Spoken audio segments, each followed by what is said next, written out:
আপনার বাড়ির কাছাকাছি কোনো স্থানীয় বাজারে যদি এই টোপা কুল নজরে পড়ে, অবশ্যই বাড়িতে কিনে এনে এই রকমভাবে লোভনীয় স্বাদে বানিয়ে নিন কুলের আচার। ঝাল ঝাল টক মিষ্টি, আর বাড়িতেই সহজে বানিয়ে সারা বছর সংরক্ষণ করতে পারবেন। নমস্কার, আপনারা দেখছেন ময়ের সাথে রান্নাবান্না। রেসিপিগুলি ভালো লাগলে লাইক দিয়ে শেয়ার করে দেবেন। আরও নতুন নতুন রেসিপির জন্য চ্যানেলটি সাবস্ক্রাইব করে রাখুন। এখানে আমি প্রায় 350 গ্রাম মতন টোপা কুল নিয়েছি। এই কুলগুলোকে গোটা রাখবো। একটি পাত্রে পরিমাণ মতন জল গরম করতে দিয়েছি। হাফ চা চামচ লবণ দিয়ে দিলাম। বারে বারে আঙুল ডুবিয়ে ডুবিয়ে চেক করে নিচ্ছি। হালকা গরম হতেই আঁচটা বন্ধ করে দিতে হবে। এই ঈষৎউষ্ণ লবণ জল দিয়ে কুলগুলোকে ধুয়ে পরিষ্কার করে নিচ্ছি। অবশ্যই এই প্রসেসে করবেন, এতে কোনো রকম জীবাণু সংক্রমণ হওয়ার সম্ভাবনা থাকবে না। এবার বেশ 2 থেকে 3 মিনিট মতন ভালো করে এই কুলগুলোকে ধুয়ে পরিষ্কার করে নিচ্ছি। কুলগুলোকে ধুয়ে নেওয়ার পর একটা ছাঁকনিতে দিয়ে ছেঁকে নিচ্ছি আর জল ঝরিয়ে নিচ্ছি। আপনারা এইভাবে ছাঁকনিতে ছেঁকে নিতে পারেন, অথবা স্বচ্ছ কাপড় দিয়ে মুছে শুকনো করে নিতে পারেন। এইভাবে গরম জলে ধুয়ে নেওয়ার পর ঠান্ডা জলে আরও একবার ধুয়ে নেব।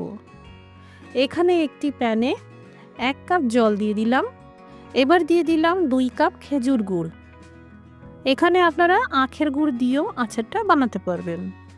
ভালো করে এই গুড় জলের সাথে মিশিয়ে নিলাম। জোর আঁচে মোটামুটি 5 মিনিট মতন ফুটিয়ে নিচ্ছি। এখানে ঘনত্বটা অনেকটা ঘন মধুর মতন হতে হবে। হয়তো আপনাদের 5 মিনিট বেশি খরচ হবে, কিন্তু এইভাবে যদি গুড় জাল দিয়ে নিয়ে আচারটা বানান, সেখানে টেস্টটা খুব ভালো আসবে। এবার এই জাল দেওয়া গুড়ের মিশ্রণ ছাঁকনিতে ছেঁকে নিচ্ছি। একটা চায়ের চামচের মাপ করে দিয়ে দিচ্ছি 1 চা চামচ গোটা জিরে, 1 চা চামচ গোটা মৌরি, 1 চা চামচ গোটা ধনে, কয়েকটা গোটা গোলমরিচ দানা, 1 চা চামচ কালো সর্ষে, 1 চা চামচ কালো জিরে, আর 3টে শুকনো আস্ত লঙ্কা। যারা ঝাল কম খান, শুকনো আস্ত লঙ্কাটা কম দেবেন। সব একসাথে ভালো করে বেশ মিডিয়াম আঁচে 2 মিনিট মতন সেঁকে নিচ্ছি। গোটা মশলাগুলো থেকে একটা সুন্দর গন্ধ বের হতেই আঁচটা বন্ধ করে দিয়ে ঠান্ডা করে নিতে হবে, আর মিক্সার জারে গুঁড়ো করে নিতে হবে। এবার কড়াইতে দিয়ে দিলাম সরষের তেল। আমি এই আচারটা বেশি তেল দিয়ে বানাই, আপনারা কম তেলেও আচারটা বানাতে পারবেন। ফোড়নে ভেজে নিচ্ছি একটা শুকনো আস্ত লঙ্কা আর 1 চা চামচ 5 ফোড়ন। ফোড়ন নেড়েচেড়ে ভেজে নিয়েই এই টোপা কুলগুলো দিয়ে দিলাম।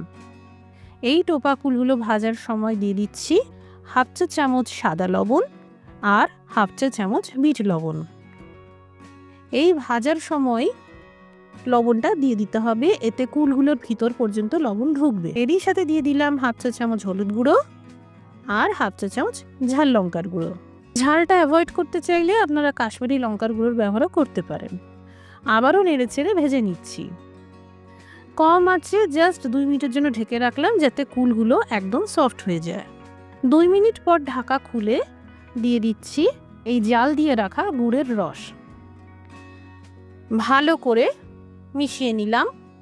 আমি এখানে পুরো গুড়ের রসটাই দিয়ে দিলাম, কারণ টোপা কুল খুবই টক স্বাদের হয়ে থাকে, তাই গুড় একটু বেশি লাগে।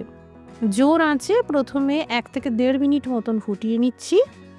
এবার আঁচটা কমিয়ে একবার দেখে নিতে হবে ঘনত্ব কতটা রয়েছে। এখনও আরও 2-3 মিনিট ফোটাতে হবে। বেশি জাল দেওয়া যাবে না, না হলে গুড় অনেক বেশি টেনে আঠালো হয়ে যাবে। এবার দিয়ে দিচ্ছি 2 চা চামচ সেঁকে নেওয়া ভাজা মশলার গুঁড়ো। আচারের গ্রেভি পাতলা রাখবেন, এতে আচার যখন ঠান্ডা হবে তখন টেনে যাওয়ার পরেও আচার এইরকম রস থাকবে। টেস্ট করে একবার দেখে নেব। টেস্ট করার পর আমার মনে হচ্ছে মশলাটা আরেকটু দিলে ভালো, তাই আমি আরও 1 চা চামচ ভাজা মশলা দিয়ে দিলাম। এবার আঁচটা বন্ধ করে দিলাম। 1 চা চামচ ভিনিগার দিয়ে দিচ্ছি। যারা সারা বছর এই আচার রাখতে চাইছেন, অথবা কমপক্ষে 5-6 মাস রাখতে চাইছেন, অবশ্যই এই ভিনিগার দেবেন। এতে আচারে ফাঙ্গাস ধরবে না, এবার বলি, আচার ভালো রাখতে সর্বপ্রথম একদম শুকনো বয়ামে ভরে রাখবেন। সম্ভব হলে সপ্তাহে 2 দিন করে রোদে দেবেন। রেসিপিটি দেখার জন্য অসংখ্য ধন্যবাদ। সবাই ভালো থাকুন, সুস্থ থাকুন।